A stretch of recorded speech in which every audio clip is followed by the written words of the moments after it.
There seems to be a lot of confusion about how to pan individual channels or multiple channels of like instruments across the stereo field.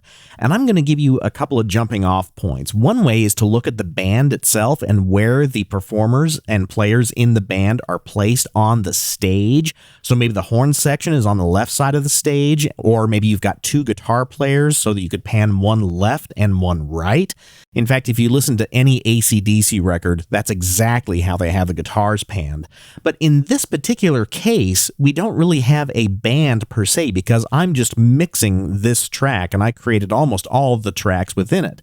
But I do have some ideas about where I can pan these multiple like instruments to make them much more intelligible in the mix. So what I'll do is I will solo the synths. I've got quite a few synth tracks in here, and synths are kind of interesting to talk about because most synths are in stereo by nature because they have a left output and a right output. And so once you've recorded them, they are on stereo tracks. But now what I want to do is create space for each of those tracks so that they can coexist together and you can pick them out much more easily in the mix. And I'm going to make sure that I keep in mind where I'm going to be panning some of the other tracks in the project because I don't want to crush them all together in the same space. I want to spread them apart and make them sound better in the process. So now that these 10 synth tracks are soloed, I'll be able to hear them all in the mix. And they're all currently in stereo, but you'll see that they're all panned center right now. Let's take a listen to them in stereo, but at the center position.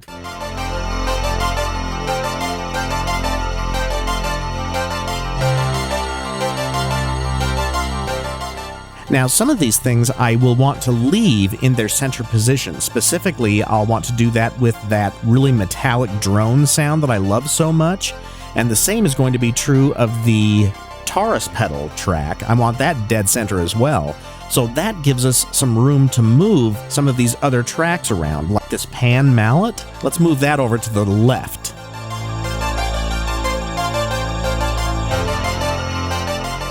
And then these arpeggiated tracks, I'm also going to move to the left a little bit.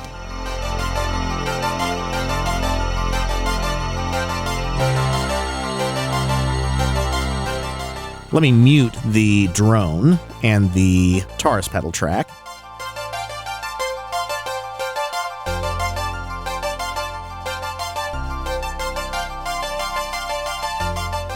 Now that sounds really nice, because I can hear each one of those tracks now. Even though they're panned a little bit more towards the left-hand channel, they're not completely panned apart from one another. They're in between a little bit. In fact, I'm going to bring some of the Wavestation tracks back closer to center. That will open up a little bit more space on the left-hand side for the pan mallet and this other arpeggio track. Let me turn the other tracks back on. Now let's listen to it in mono. I'm going to go to my control room and choose the mono downmix preset. See, that just sounds confusing because everything is crushed together in the center. When I hit the stereo button, we're going to hear each of those tracks much more clearly because they will be using our left and right channel.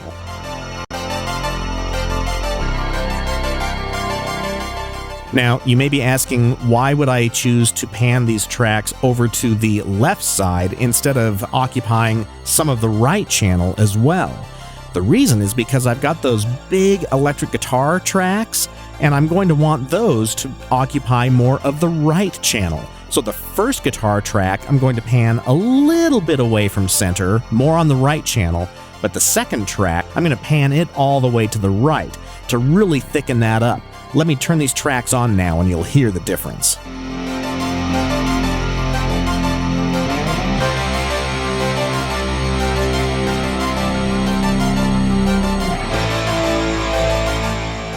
Now it's starting to sound much more balanced because I'm filling the right-hand side of our mixer with those big guitars, and they're very loud, so they occupy a lot of space even though there aren't a lot of tracks in there.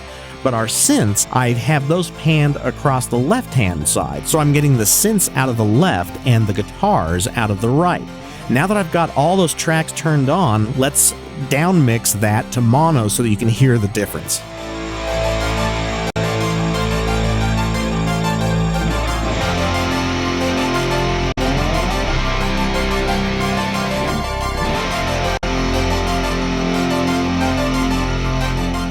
See, they get really confusing in mono because they're all fighting for that same center spot. But if I pan them apart, then they all become much more intelligible.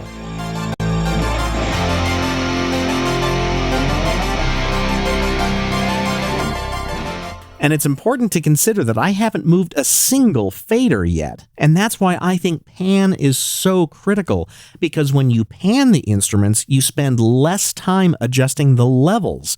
Whereas if you start with levels first, you may be making some mistakes that can be fixed much more quickly by thinking about that stereo panorama of different sonic possibilities between the left and right channels. Once you have those established, then moving the faders and changing levels becomes much easier, and I'll talk about that in the next section.